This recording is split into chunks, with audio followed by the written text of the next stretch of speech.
ایک گاؤں میں ایک باپردہ خاتون رہا کرتی تھی جن کی ڈیمانڈ تھی کہ وہ شادی اس سے کرے گی جو انہیں باپردہ رکھے گا ساری زندگی۔ تو ایک نوجوان اس شرط پر نکاح کے لیے رضامند ہو گیا کہ میں اس کو ساری زندگی باپردہ رکھوں گا۔ خیر دونوں کی شادی ہو گئی۔ وقت گزرتا گیا یہاں تک کہ ان کا ایک بیٹا پیدا ہو گیا۔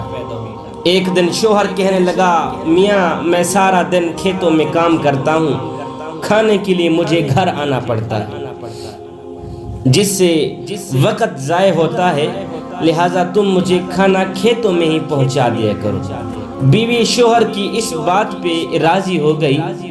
وقت گزرتے گزرتے ایک اور بیٹا بھی اللہ پاک نے عطا کر دیا، جس پر شوہر نے کہا اب گزارا مشکل ہے، تم ہی میرے ساتھ کھیتوں میں ہاتھ بٹانا پڑے گا۔